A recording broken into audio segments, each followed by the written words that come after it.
Dans quelques heures, Pauline Dubuisson, 26 ans, doit être jugée pour avoir tué son ancien fiancé de 3 balles de pistolet.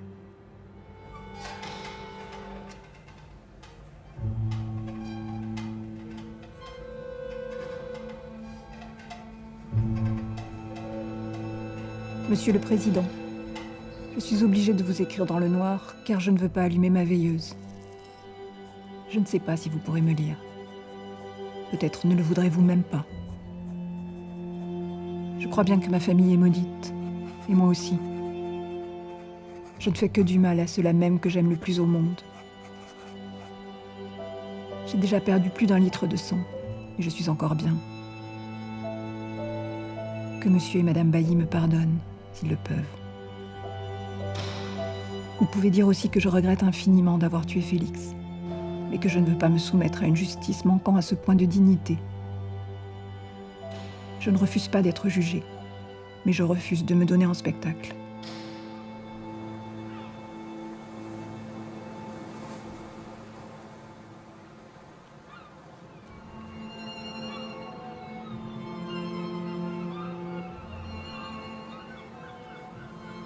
Mon père avait décidé que je n'irais pas à l'école. Ça m'était égal. J'étais trop en avance pour ne pas m'y ennuyer, et aussi un peu trop fière pour me faire des amis. Il avait décidé de m'éduquer et de m'instruire lui-même. Alors j'ai appris à la maison, avec les livres, ceux qui m'ouvraient une fenêtre sur la vie. Et puis les autres, ceux de mon père. Mon père était colonel de réserve. Il s'était battu en 14. C'était un héros pour moi. Il avait décidé de faire de moi un genre d'idéal humain. J'ai compris plus tard qu'il me considérait comme plus prometteuse que mes frères. Et il a voulu m'élever comme un homme, et même comme un surhomme. Que lis-tu? Nietzsche. Sich an keine Person zu binden. Ne s'attacher à personne. Toute personne est une prison. Tu te dois d'être forte. Cette bague te rappellera à quel sang tu appartiens. Celui des vainqueurs. Ne laisse pas tes sentiments te dominer. Cache-les. L'honneur est tout. Mon père parlait de surhomme, de volonté de puissance. À cette époque, je prenais ces expressions au premier degré. Quelle erreur. Mon père était aussi un peu original, en quête d'absolu. Comme nous tous, je crois.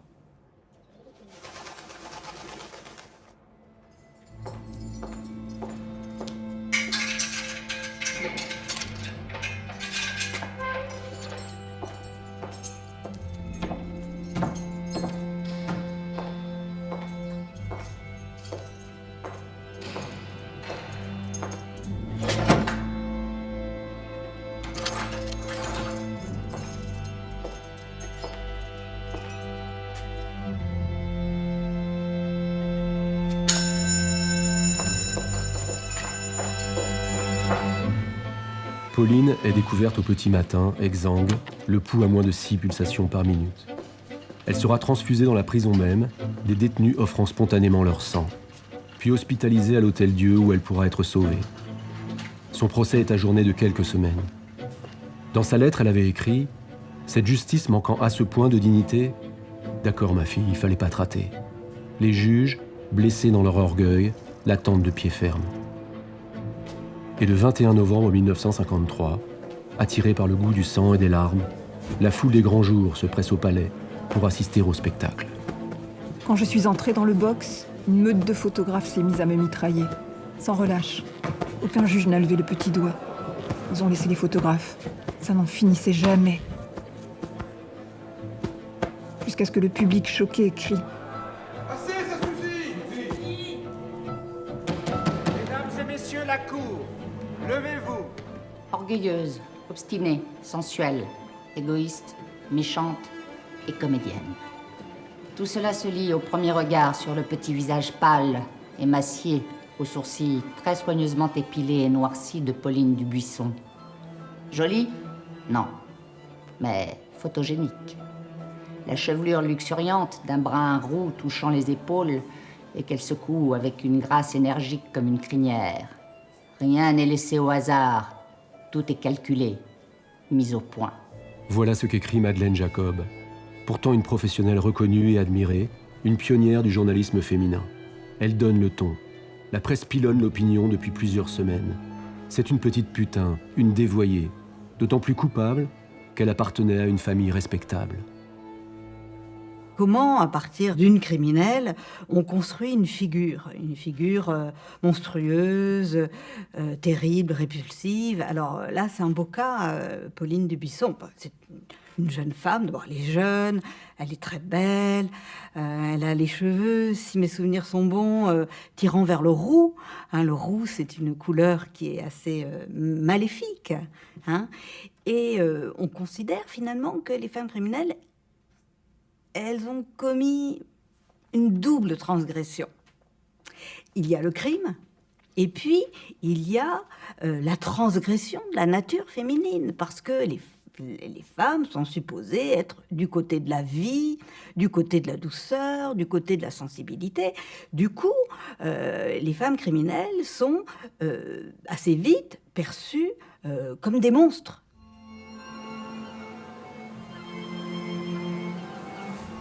Pauline grandit à Malo-les-Bains, la petite cité balnéaire collée à Dunkerque et bâtie par son aïeul Gaspard Malo, lui-même fils du dernier corsaire de France. Son adolescence, déjà déstabilisée par une mère absente, réfugiée dans la religion, et son père Pygmalion, va être mise sans dessus-dessous par la guerre, balayée comme la petite cité elle-même. Entre ces deux images, la Blitzkrieg allemande est passée par là.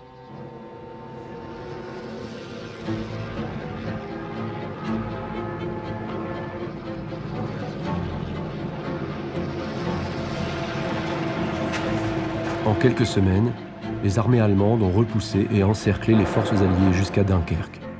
Et la ville s'abîme sous un déluge de feu.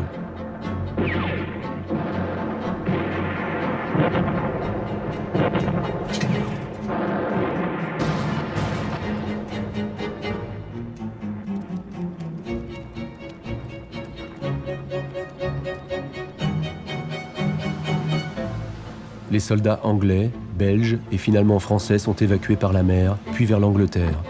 C'est la fameuse opération Dynamo de Churchill. The Germans, by a remarkable combination of air bombing and heavily armored tanks, have broken through the French defenses. En juin 40, les Allemands prennent Dunkerque. Ils y découvrent 11 000 corps ensevelis.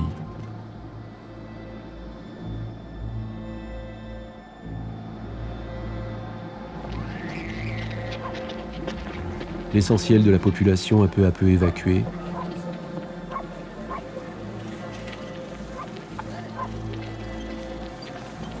Et le reste des soldats est fait prisonnier.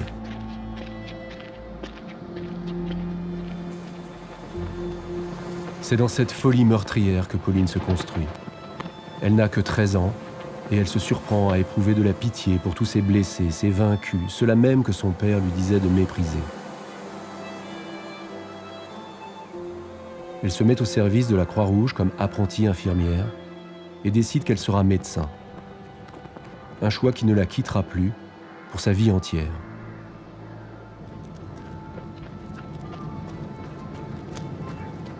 Mon père, qui avait été rappelé par l'armée, est revenu à Dunkerque, vaincu et humilié. Mes deux frères, eux, ne sont jamais revenus. François est mort, coulé dans son sous-marin. Et Vincent a été abattu dans son Spitfire.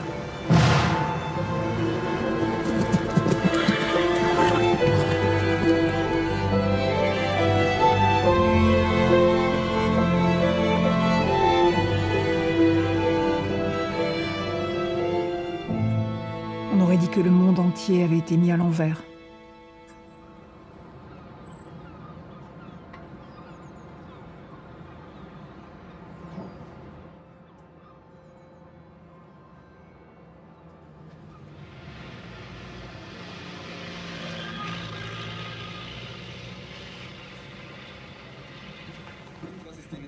Comme le collège de Dunkerque a brûlé et fermé pour une année scolaire, Pauline va travailler avec son père qui relance son entreprise de travaux publics avec les Allemands. Lui ne parle pas allemand, elle, oui. Elle devient son interprète, son assistante et même son émissaire. Il l'envoie parfois seul à la commandanture. Elle séduit, elle se laisse séduire, sans que son père ne s'en alarme. Ce que j'ai pris moi pendant assez longtemps pour une sorte de fourberie, de sournoiserie de son père qui se disait bah, tiens, elle va me servir à...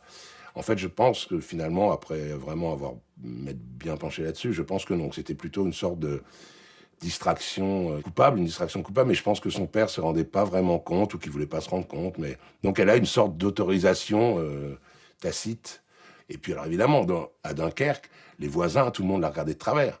Sauf que son père il travaillait avec les Allemands. Les Allemands étaient vraiment la puissance occupante, c'est le cas de le dire.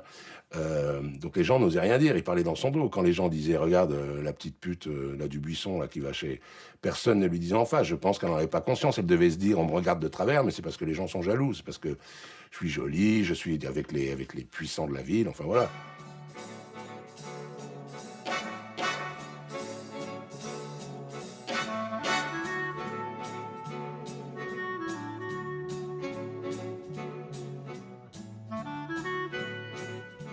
Entre les bombardements, comme toujours en temps de guerre, la vie s'intensifie. On s'amuse sur un charnier. Et Pauline choisit la vie, avec la fougue de l'adolescence. Sur cette photo qui fera tant jaser au procès, elle rit avec ses soquettes blanches de petite fille. Qui la fait rire, qui photographie-t-elle, on ne sait pas. Peut-être Hans, l'aide de camp du major, qui aime jouer aux acteurs américains devant sa propre caméra qu'il confie à ses camarades.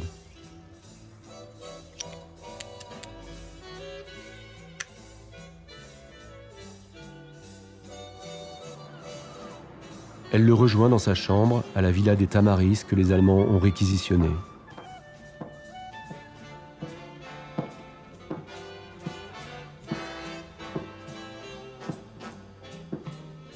La femme de ménage, Germaine Charignon, témoignera au procès de son dévergondage, alors qu'elle doit remettre la chambre en ordre et même ramasser ses soutiens-gorge qu'elle laisse traîner.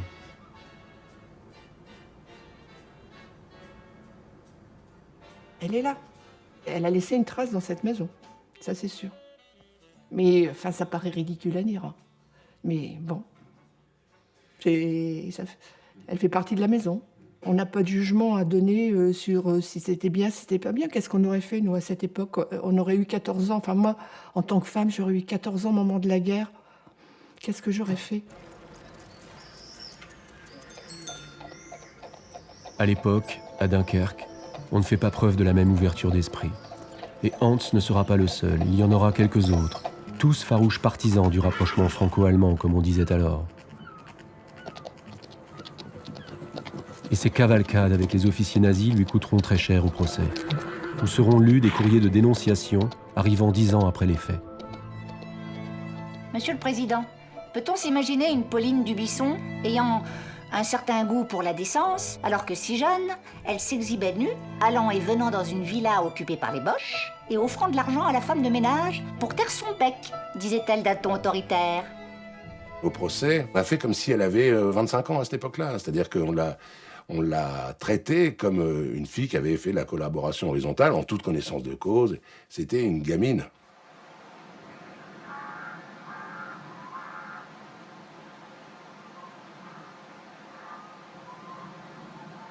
En juin 1944, alors que la France se libère de l'occupation, Dunkerque est un champ de ruines et de désolation.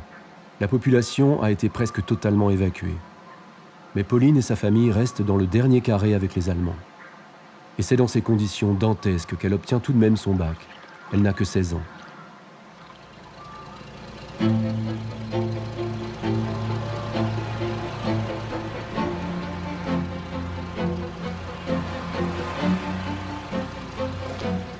Hitler a décidé de faire de la poche de Dunkerque sa dernière forteresse, celle qui résistera jusqu'au bout.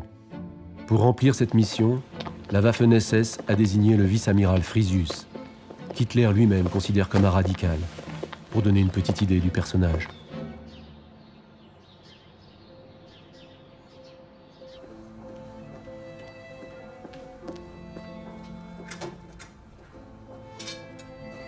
Pauline se fait officiellement embaucher comme infirmière à l'hôpital de Rosendael à Dunkerque. À Rosendael, on soignait tout le monde. Les Allemands, mais aussi des Français, des Tchèques, des Canadiens. Je n'avais pas l'impression de me battre contre un camp. Nous nous battions contre la mort. Elle travaille sous les ordres du médecin-chef, le colonel Van Dominic, 55 ans, qui l'accueille à bras ouverts, et l'expression n'est pas vaine, car elle devient sa maîtresse. Une histoire d'amour improbable au cœur de l'apocalypse. Von Dominic a toujours été gentil avec moi. Il voulait se marier. Il a continué à m'écrire après la guerre, jusqu'à la prison. Et je lui ai toujours répondu. Dunkerque sera la dernière ville française à être libérée par les forces tchèques et canadiennes le 9 mai 1945, un an après Paris, 10 jours après le suicide d'Hitler. Il ne reste plus que 740 habitants, sur les 100 000 que comptait la ville avant-guerre. Frisius, même à terre, reste venimeux et exige que les officiers français n'assistent pas à sa reddition. Les Tchèques refusent de céder à son dernier caprice, mais demandent néanmoins aux Français de rester silencieux. Jean Bart, l'indestructible, est le seul à tenir encore debout. La famille Dubuisson est interrogée sévèrement, mais grâce aux relations du père, elle est laissée libre. Certains pensent que Pauline a été tondue, mais les historiens ne le croient pas.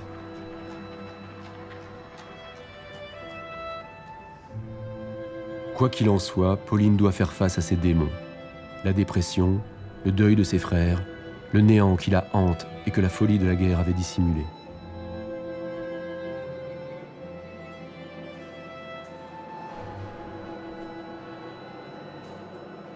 À la barre défilent d'anciens camarades et des enseignants de la faculté de médecine de Lille. Selon leur proximité avec Félix, la victime, leurs témoignages se télescopent. Pauline Dubuisson a toujours été une excellente camarade, à qui on pouvait toujours demander un service. Vous m'excuserez, monsieur le président, mais pour moi, c'est une rosse. Pauline est une fille épatante, une chic fille. Et une bûcheuse. Je la décrirais comme une femme fine et intelligente. Une allumeuse, oui. Une hystérique. On lui reproche sa légèreté, mais la vérité, c'est que tous les garçons lui couraient après. Quant à ses soi-disant multiples aventures, en parlerait-on s'il s'agissait d'un homme? On oublie aussi de dire qu'elle a été élevée par son père comme un homme et qu'elle a simplement un comportement masculin. Je voyais bien qu'elle n'était pas heureuse. Il y avait en elle quelque chose de brisé. Elle parlait souvent de mourir. Allons, allons! Ne doutons pas une seconde de la nature profonde de mademoiselle Dubuisson. Rappelons ici ce que ces professeurs de médecine ont dit dans leur déposition. Tous ont affirmé que Pauline Dubuisson est la seule étudiante qui ne se soit jamais évanouie devant un cadavre pendant un cours de dissection. Pas même la première fois, alors que les garçons tombaient comme des mouches. Des morts, des agonisants, des corps en miettes. J'en avais déjà tellement vu. Maître Baudet, l'avocat de la défense, demande à la logeuse de Pauline si elle la tient pour une criminelle de sang-froid. Non. Pauline est peut-être une fille qui joue la comédie, mais elle la joue jusqu'au bout, entraînée par son propre personnage. C'est cette femme, Eva, qui, à la rentrée scolaire de 1946, loue à Pauline une petite chambre de bonne en plein cœur de Lille. Elle a 19 ans, grande pour l'époque, 1m71, élégante. Elle s'est inscrite à la faculté de médecine et rien ne semble la détourner de son but, devenir pédiatre et soigner les enfants.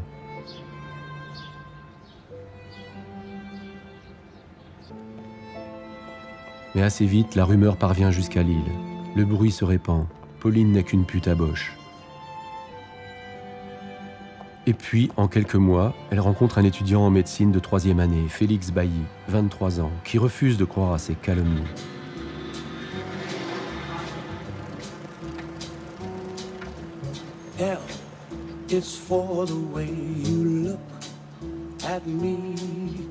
Félix est l'incarnation du chic type, mais faible, sans surprise, obéissant à ses parents.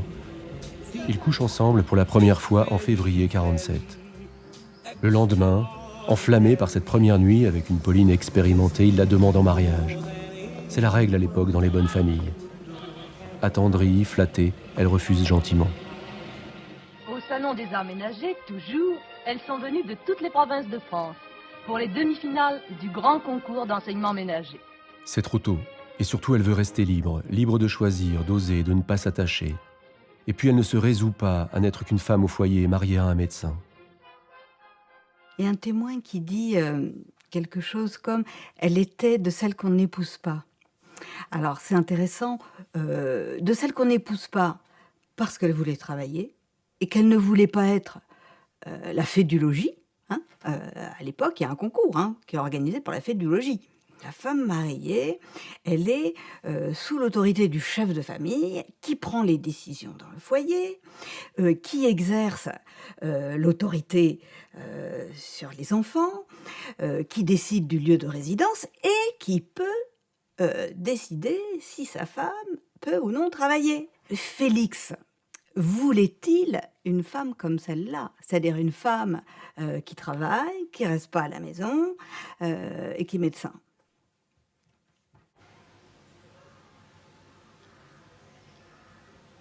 Après 6 mois, leur relation s'envenime. D'un côté, Félix n'en démord pas, il tient absolument à se marier, même si ses copains l'encouragent à laisser tomber cette pétroleuse.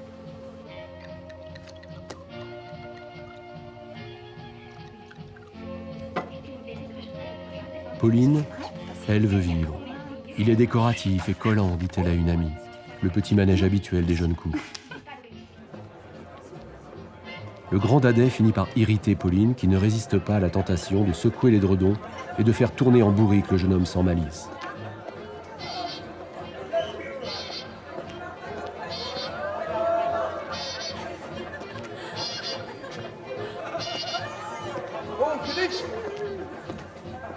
Lorsqu'il se rend au bal annuel de la Croix-Rouge en mars 48, il ne se doute pas que ça va être sa fête. La première danse, je l'ai accordée à Félix. Ensuite, j'ai dansé avec un camarade de 2e année, puis avec un inconnu, et puis avec Collignon, un de mes profs. Je voyais les amis de Félix se pencher vers lui, et j'imaginais bien ce qu'ils lui disaient, ces phrases qu'ils ont répétées au procès. « Qu'est-ce que tu fais avec cette putain ? Une bonne paire de gifles et elle changerait d'attitude. » Plus je les voyais, plus j'avais envie de partir avec Collignon, juste pour que Félix comprenne qu'il ne pouvait pas m'emprisonner.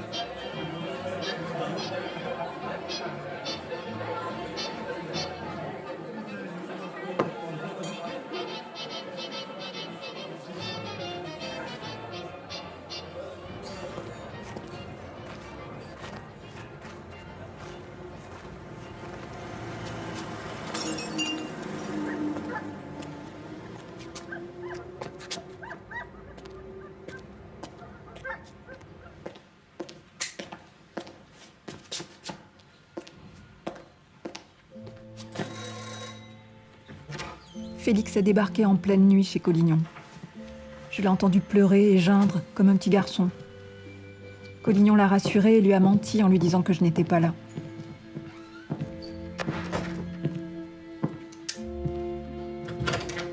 Je n'ai pas pu m'empêcher de ricaner quand Collignon m'a rejoint.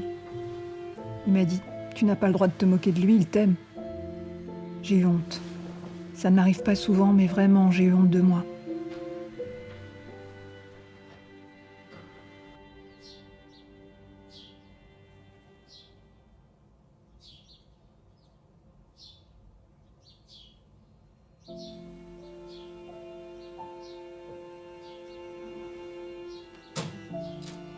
J'ai décidé de ne plus revoir Collignon.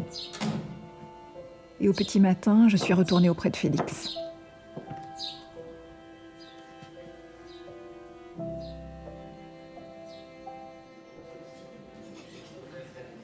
À compter de ce jour, la relation de Pauline et Félix va s'apaiser. Mais la famille Bailly est très remontée contre Pauline. Le père, médecin lui-même, exige que Félix rompe avec cette débauchée dont la réputation est incompatible avec leur statut de notable de Saint-Omer. Pauline ne pressent rien de ce qui se trame. Elle dira plus tard s'être rendue compte, durant cette période, que ses sentiments pour Félix étaient plus profonds qu'elle ne le pensait. Elle continue de s'occuper de son chat, de lire beaucoup de romans policiers et d'aller régulièrement au cinéma. Elle voit sans doute La Féline de Jacques Tourneur. Je savais à l'époque qu'elle aimait beaucoup son chat, voilà. Les témoignages d'ailleurs de l'époque disent tous que non seulement elle aimait les animaux, c'est très bien, mais elle aimait les enfants qui étaient autour d'elle. Donc c'était pas quelqu'un de replié sur elle-même comme on a pu le croire, orgueilleuse, repliée sur elle-même. Non, c'était quelqu'un qui aimait les gens qui vivaient autour. Ça m'a marqué.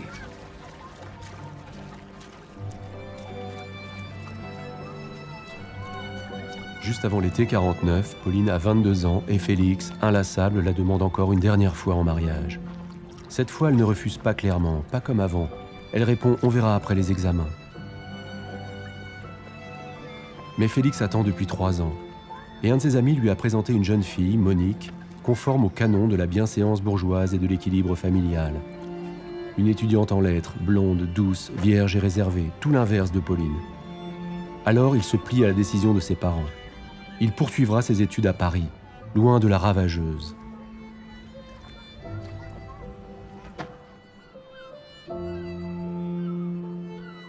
Pauline lui écrit une longue lettre, une lettre d'amour, de capitulation. Elle accepte même de renoncer à ses études et de l'épouser. Il fait lire cette lettre à ses parents, et il répond à Pauline dans une lettre sèche et cinglante qu'il est trop tard. L'accusation verra dans ce retournement un argument massu. Comment cela? Elle serait soudainement devenue amoureuse comme par hasard quand il s'éloigne? Je pense qu'elle se rend compte simplement, au moment où il part, non seulement parce qu'elle a plus la place, le recul pour jauger de ses sentiments à elle, et puis tout simplement parce que l'absence, le vide, crée un appel. Mais c'est une histoire quand les vieux juges, les vieux avocats s'en étonnent. C'est la base presque des... Enfin, c'est le fameux truc, tu me fuis, je te suis, tu me fuis, ou je te suis, tu me fuis. Donc je pense qu'elle était vraiment amoureuse de lui, et il n'y a rien de surprenant, à mon avis, au fait qu'elle s'en rende compte qu'une fois qu'il est parti, ça nous est arrivé à tous, mais tous, à une échelle plus ou moins grande, de manière plus ou moins marquée, mais on a tous ressenti ça à un moment. Et ça, on lui a reproché, et on lui a dit, non, ce n'est pas possible. Soit dans la vie, soit on n'aime pas, mais on découvre pas tout à coup qu'on aime quelqu'un, alors que c'est l'évidence même. Cet été-là, à Malo, j'ai pleuré pour la première fois depuis la mort de mes frères. Devant les policiers, j'ai parlé d'un très vif chagrin. En vérité, comme après la guerre, j'ai sombré dans la dépression.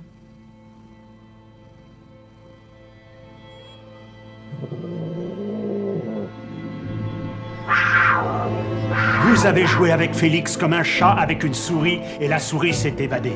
Vous en avez été vexé, vous avez tué par dépit, par jalousie, par vengeance. Telle une hyène, vous avez fait un véritable carnage du bonheur de Félix et de sa nouvelle fiancée Monique.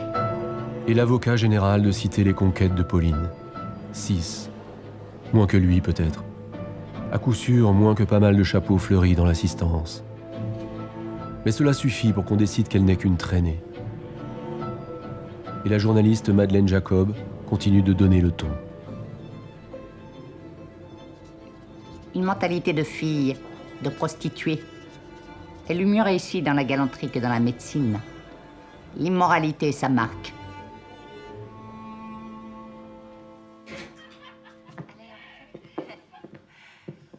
Pauline a surmonté sa dépression, ou du moins elle la cache, comme elle a appris à cacher ses sentiments depuis toute petite.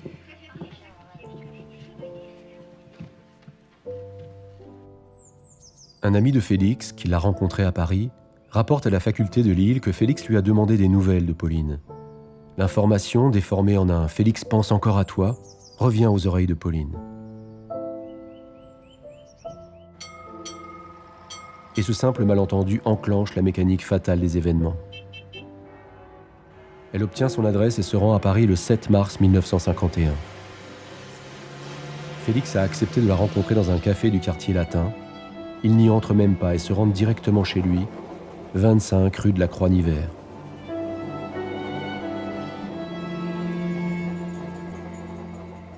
Ils dînent chez lui, une choucroute en boîte, des oranges, du vin et du cognac.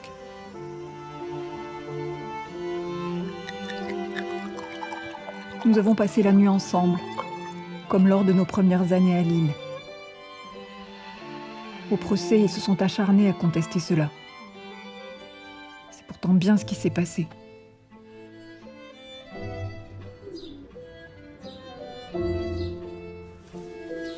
Le matin, je l'ai retrouvé glacial. Il s'est débarrassé de moi comme un mufle.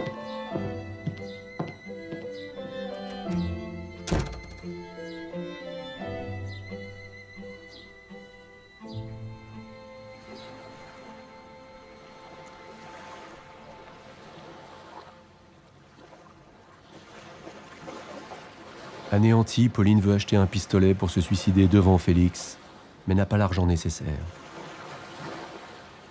4 jours plus tard, le 11 mars, elle fête ses 24 ans avec ses parents à Malo-les-Bains. Son père lui offre 5 000 francs. Elle s'en servira pour acheter un pistolet. Un modèle de marque unique, avec les 6 balles qui vont avec. Au 2e jour du procès, après le président et le procureur, c'est au tour du 3e larron d'entrer dans la danse, René Floriot. L'avocat de la partie civile de la famille de Félix, premier ténor du barreau de Paris. À lui tout seul, Floriot est pire que les 2 autres, et il cache derrière son phrasé volontairement populaire une habileté de serpent. Lors de votre premier interrogatoire, avec sur les épaules le manteau de Félix lui-même, dont les pompiers vous avaient recouverte, vous n'avez pas parlé de ses rapports durant la nuit du 7 mars. Je ne voulais pas parler de ces choses à qui que ce soit. J'ai dit aux policiers qu'ils m'avaient embrassé comme avant. Embrassé? Enfin, c'est vous l'experte, mais il me semble que ce n'est pas tout à fait la même chose. Je pensais que Félix était encore vivant. C'est ce que m'ont laissé entendre les policiers. Alors je ne voulais pas que ça... Vous mentez! Non, je dis la vérité. Avec Pauline, Floriot est tombé sur un os. Elle ne flanche pas, ne sanglote pas, ne hurle pas, ne défaille pas comme le font en général les femmes à qui il a affaire dans le box des accusés. Elle reste droite, neutre. Elle puise dans ses ressources et dans l'enseignement de son père. Floriot se rassoit. Il n'a pas perdu, mais il n'a pas gagné cette manche et il prépare déjà la suivante. Le processus selon l'accusation, c'est... Elle lui en veut de ne plus vouloir d'elle, de s'être fiancée à quelqu'un d'autre. Elle est folle de rage, elle veut le tuer, elle le tue. Cette nuit du 7 mars, s'ils ont effectivement couché ensemble et que le matin, il l'a jetée, ça explique qu'elle ait voulu se tuer, elle. C'est-à-dire que tout d'un coup, là, elle a la preuve maintenant que c'est fini pour elle. Elle se dit pas « Oh, quel mufle, il a profité de moi, il m'a jeté ». Elle a été traitée comme celle qu'on montre depuis qu'elle est adolescente, c'est-à-dire comme une pute. Il a couché avec elle, et ensuite, salut, maintenant je vais me marier avec la fille bien. Ça explique le désespoir absolu de Pauline. C'est ce jour-là qu'elle achète un revolver, et que, selon moi, elle décide de se tuer, et elle veut pas se tuer chez elle toute seule, elle veut se tuer face à lui. Elle a quand même un sentiment de regarde ce que tu m'as fait. Enfin, pas le fait d'avoir couché avec elle, mais je veux te prouver que je t'aimais vraiment, et toi, tu m'as jeté, je vais me tuer devant toi. Quand René Floriot regarde Paul Baudet, l'avocat de Pauline, il ne peut pas s'empêcher de dodeliner de la tête d'un air dépité. Contrairement à sa cliente, il est un adversaire trop facile. Baudet est un grand orateur, mais une catastrophe pour Pauline. C'est un fervent catholique, plus intéressé par la rédemption spirituelle de ses clients que par leur acquittement. Il a réussi à convaincre Pauline d'avouer une forme de préméditation. Alors, avec une voix timide, elle prononce dans un murmure « J'ai décidé de nous entraîner tous les deux dans la mort. »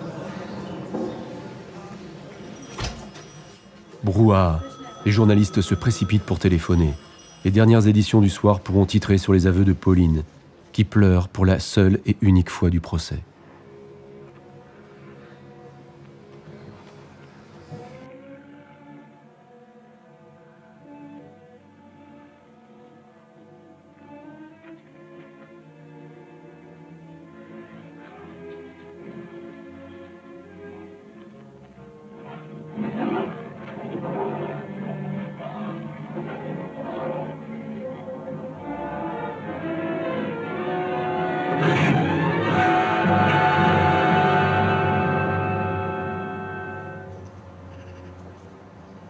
Deux jours avant le drame, Eva, la logeuse, découvre dans la chambre de Pauline un testament griffonné à la hâte, avec une goutte d'eau ou une larme sur le U de Pauline. Elle est repartie pour Paris, où elle est hébergée par des amis de sa famille. Eva, alarmée, envoie un télégramme au père de Félix. Pauline, partie ce soir, Paris. Je vous conseille éviter absolument rencontre. Le lendemain matin, samedi 17 mars 1951, le jour du crime. Ce jour-là, le métro parisien est en grève. Pauline a pris un taxi pour se rendre au 25 rue de la Croix-Nivert.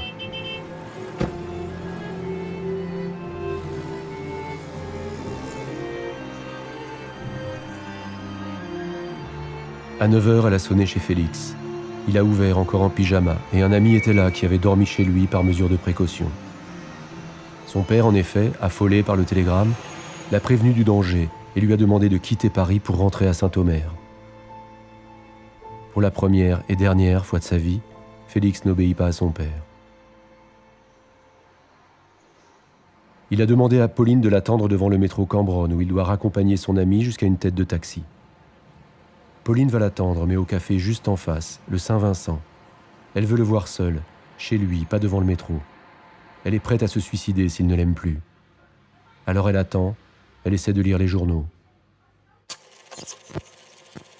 C'est en pleine nuit que le président de la République, Madame Vincent Auriol et toutes les personnes les accompagnant dans leur voyage aux États-Unis... Ce jour-là, on parle du voyage imminent de Vincent Auriol à New York, à bord du paquebot Île-de-France, et de l'actualité du jour. À Paris, au Palais Rose, la conférence des 4 suppléants des ministres des Affaires étrangères, français, anglais, russes et américains, a commencé ses travaux. Cette importante rencontre où doit être débattu le problème du traité de paix avec l'Allemagne et celui de son unité. Pour mon estomac, je ne prends que du tabac, de la Régie française ou de l'État. Week-end, week-end, quel parfum et quel doux nom charmant. Pauline a attendu jusqu'à ce qu'elle voie Félix rentrer chez lui. Trop de café, trop de cigarettes, trop de maxitons.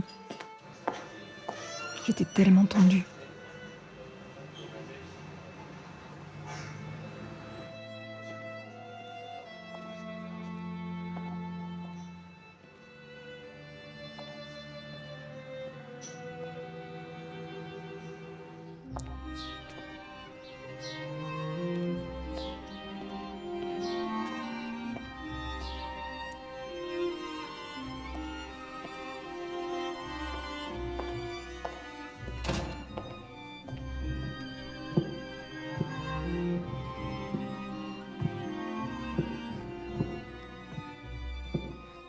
Et puis cet escalier que je devais monter pour ne peut-être jamais le redescendre.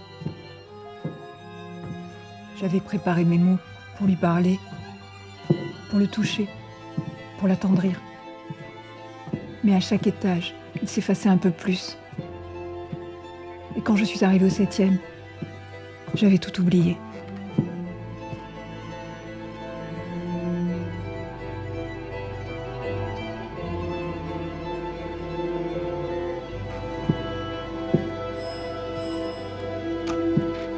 Il était si lointain, presque étranger. Il devait penser que si j'avais un pistolet, il serait dans mon sac. Il l'a pris et s'est placé devant. Mais je l'avais mis dans la poche de mon manteau. Ça s'est passé si vite. Je ne me suis pas rendu compte. Je me souviens juste que Félix s'est précipité sur moi. Après le premier coup de feu, j'ai complètement perdu la tête et je n'ai plus aucun souvenir de la suite.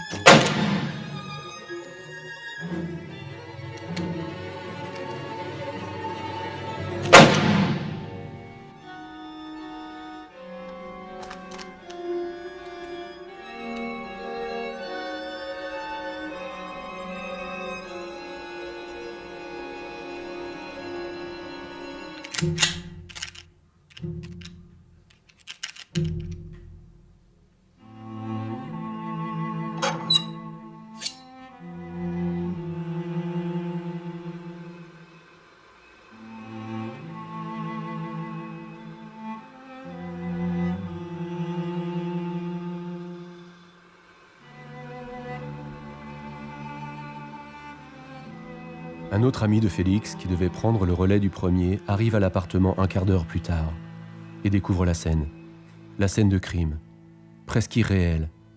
Un jeu de Cluedo aux grandeur nature ou un film d'Hitchcock.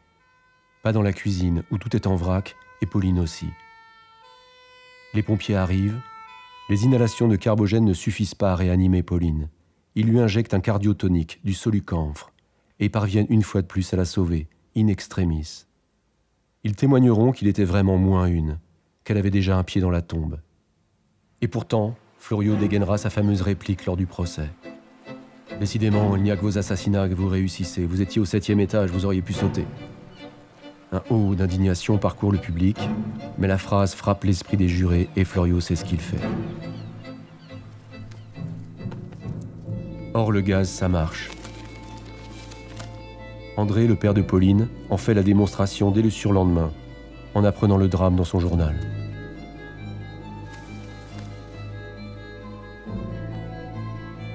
À son tour, il rédige son testament. Quelques lignes à l'attention de son épouse. Pardon de te quitter ainsi et pour toute la peine que je te cause. Mais vraiment, je n'en puis plus. André. Il avale de l'éther et se colle lui aussi le tuyau de gaz dans la bouche, et ne se rate pas. Pauline a tué Félix, et maintenant son père en victime collatérale. Le colonel de 14, dont la mort efface toutes les erreurs. Elle seule a trahi, elle a trahi les hommes, elle a trahi la France. Elle a tout sali, tout démoli, il faut la brûler.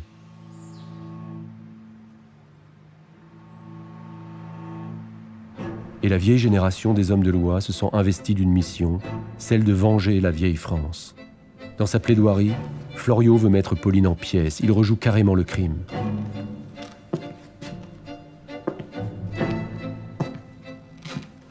Ce pauvre Félix, vous l'avez buté par orgueil. 3 balles, toutes mortelles. Pom! La première balle dans le dos, la deuxième dans le front, et la troisième, pom! Le coup de grâce du tueur, à bout touchant, derrière la tête.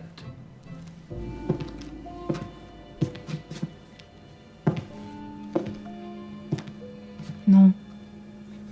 Il s'est jeté sur moi. J'avais le pistolet braqué sur mon cœur. Il a voulu m'en empêcher. C'est tout ce que je sais.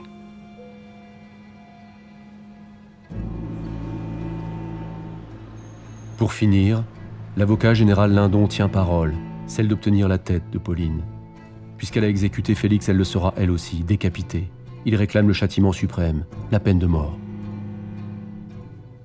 Les jurés vont devoir décider de la vie ou de la mort de Pauline, après l'avoir vue 3 demi-journées entre 2 gendarmes. Un tout jeune journaliste est sur le banc de la presse, assis aux côtés de l'implacable Madeleine Jacob. Il écrira « Toute vie pour être approchée exige le recueillement. Ce procès ne fut que tumulte et ricanement.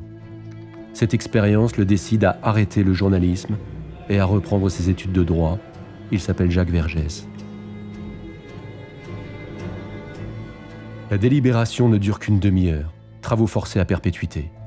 Pauline n'échappe à la guillotine que grâce à l'unique femme du jury, un droit tout récent pour les femmes. Tout le monde se méfiait d'elle et elles étaient fréquemment récusées. Raymonde Gourdeau, une modeste couturière, n'est là que parce que le juré titulaire a été empêché. Pourtant, elle est la seule à admettre les circonstances atténuantes et à sauver Pauline. Elle sourit faiblement à son avocat, comme pour le réconforter, le monde à l'envers. Car la stratégie de Baudet n'a pas fonctionné. Ses aveux forcés n'auront suscité aucune pitié. Elle reprend son masque, réendosse l'armure paternelle, cache ses sentiments et renonce à faire appel. Le verdict est tombé comme la foudre, et dans le silence qui s'ensuit, la foule, les juges et les journalistes ont un peu les oreilles qui sifflent. Est-ce que par hasard on n'aurait pas été un peu loin ? La peine de mort n'avait jamais été requise contre une femme pour un crime passionnel. Pourtant personne ne s'en émeut ouvertement. Pas même Simone de Beauvoir qui a publié Le deuxième sexe en 1949, l'année du crime de Pauline.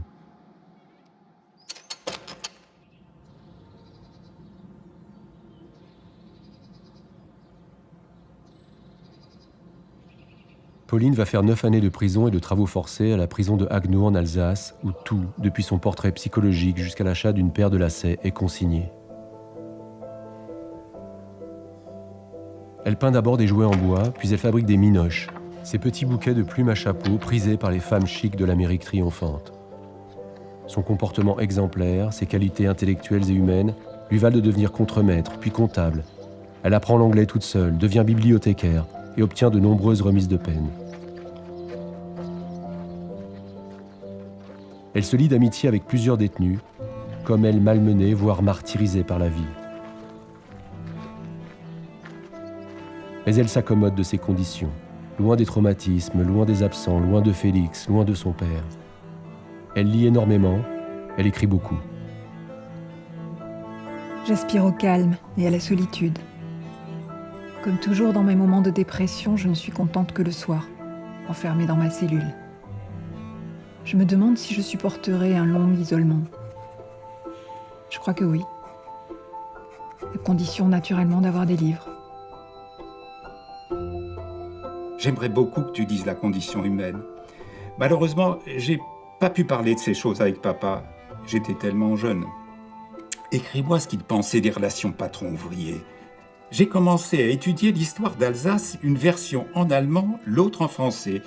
Ils ne sont pas d'accord. Quant à moi, j'ai pas d'avis, c'est plus simple. J'ai terminé un beau livre sur Gauguin. Je dois reconnaître, hélas, que je manque du minimum de culture nécessaire à la compréhension. C'est un printemps comme dans les livres. Cela me donne des envies de toucher la terre, de la retourner, de planter.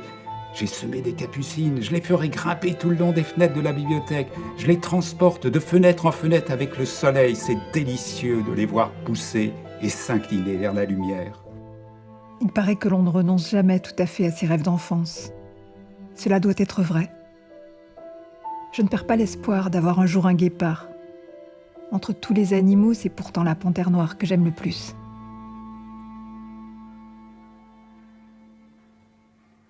« 9 années, de 24 à 33 ans, entre ces murs. Pauline serait heureuse, elle qui aimait tant les livres, de savoir que sa prison est devenue aujourd'hui une médiathèque.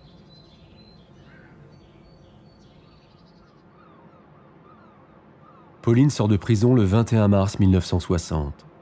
Elle retourne chez sa mère à Malo-les-Bains, mais la petite cité martyrisée, avec tous ses souvenirs et ses ragots qui courent encore les rues, n'est plus vivable.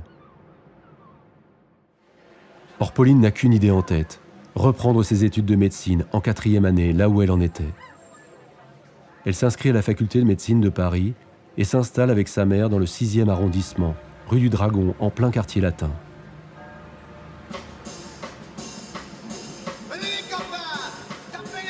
En 10 ans, les vêtements, les voitures, les attitudes et les styles de vie, tout a changé. Le monde s'est transformé, sans elle.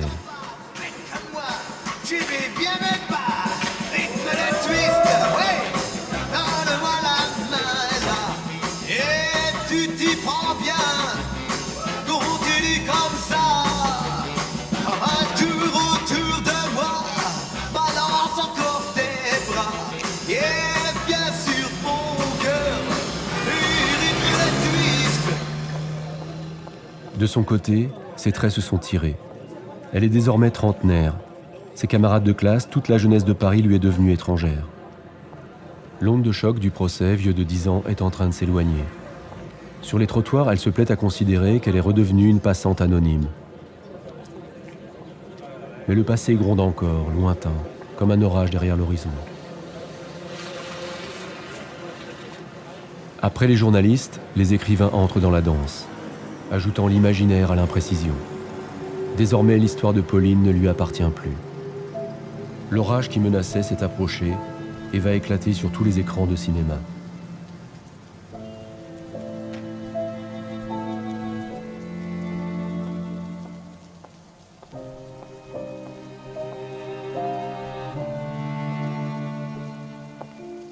J'ai été voir le film et j'ai su. J'ai su que j'allais devoir disparaître, d'une manière ou d'une autre. T'es folle? Ça va pas, non? Je peux t'emmerder, c'est tout. Mais voilà, ça recommence! Non mais tu es bouchée, ma fille! Tu as pas compris? Tes conneries, j'en ai marre, marre! Tu peux les garder pour toi! Je veux plus te voir! Tu me dégoûtes, tu me fais vomir, tu me sors par les yeux. Alors si tu veux mourir, meurs, mais que ce soit pour de bon, notre Dieu.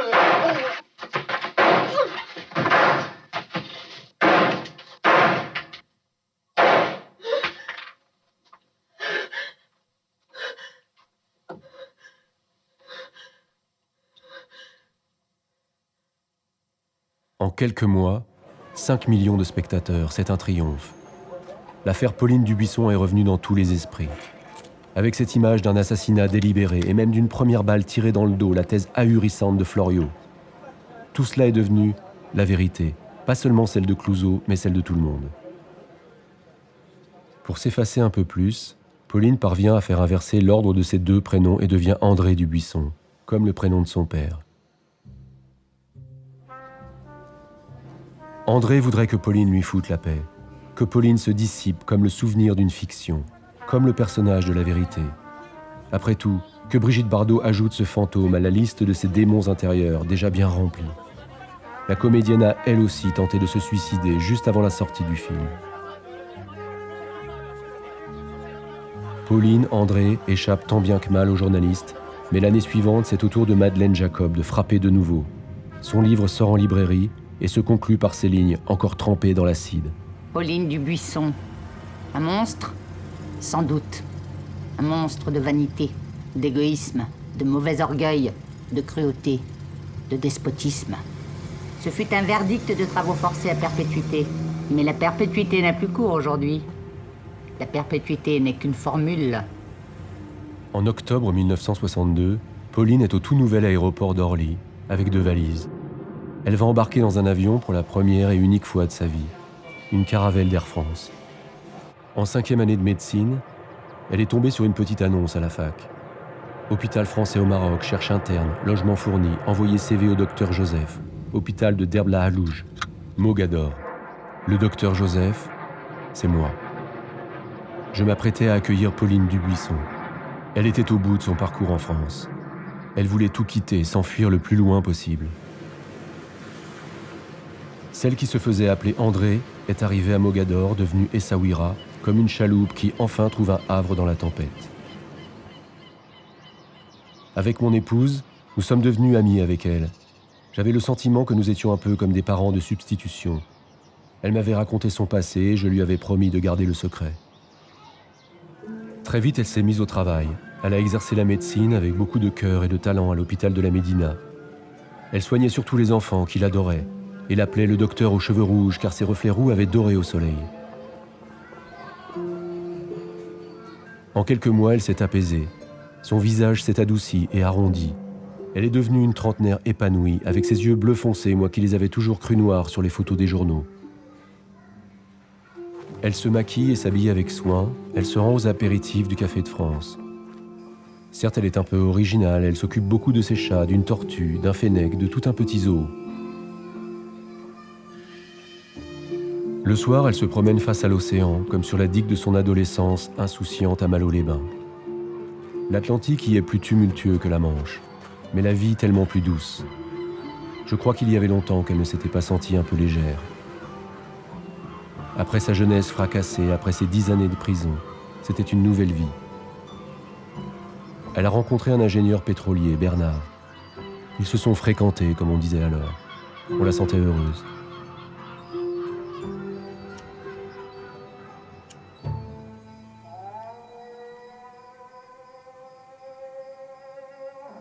Et puis un jour, chez le vieux dentiste de Mogador, où l'on attendait toujours des heures, dans une pile de vieux magazines, quelqu'un est tombé sur un exemplaire de la revue Réalité.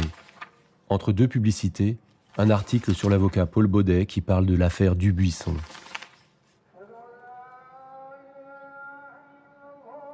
Dans la Médina, la rumeur commence à circuler. La docteure, c'est Pauline Dubuisson. Et c'est reparti. Le passé revient sonner à la porte. Elle se rend compte qu'autour d'elle, les gens ne sont plus pareils. Et au printemps de 1963, son comportement change. André n'était pas seulement inquiète, elle perdait les pédales. Elle nous invitait à dîner, puis elle oubliait de cuisiner. Je me souviens de cette soirée-là. Elle essayait de rire avec nous, mais comme son chapeau, quelque chose chez elle allait de travers. Sous ce chapeau, André et Pauline s'affrontaient.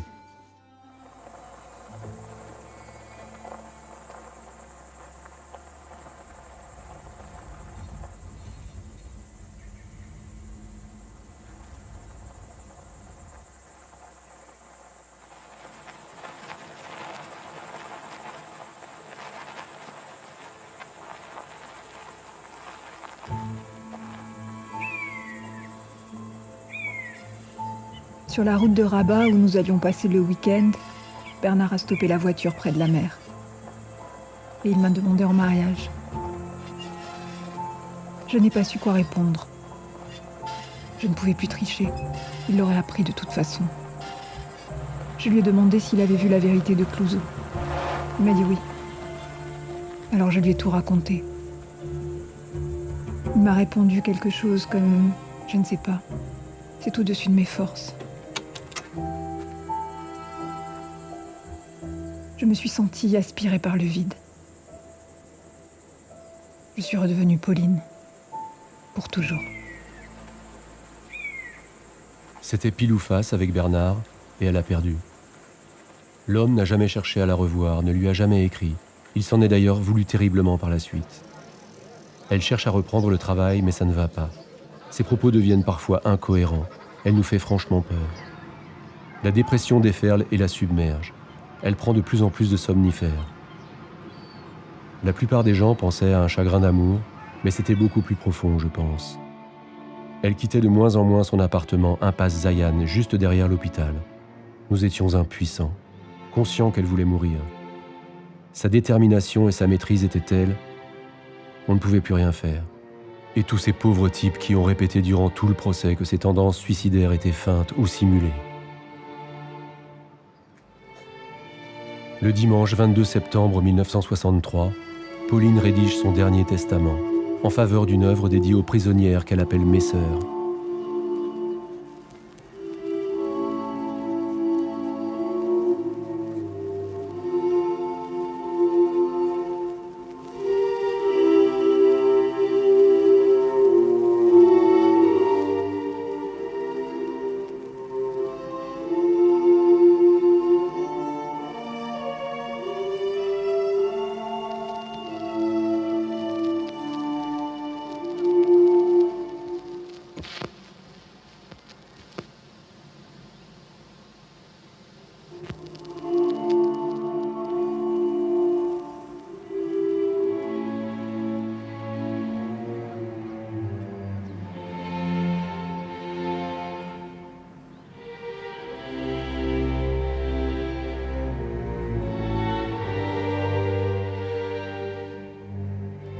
Elle précise « Je veux être enterrée ici, à Mogador, dans une tombe anonyme où il n'y ait rien. »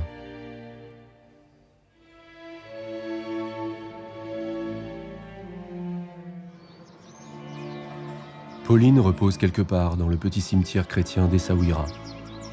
Un emplacement sans croix, sans nom. Elle voulait qu'on l'oublie, mais c'est impossible.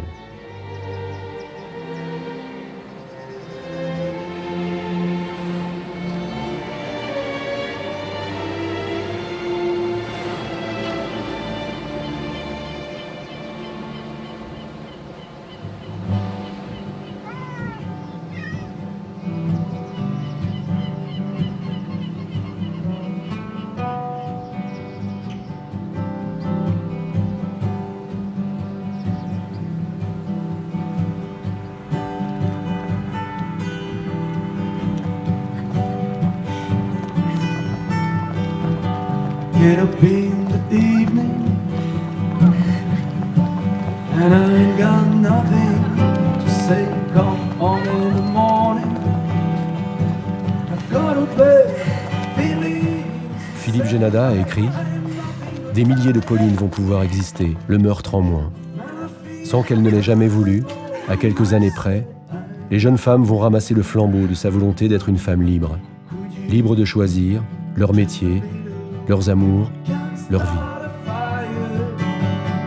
You can start a fire without us. Boxes girls for hire. Even if we just dancing in the dark.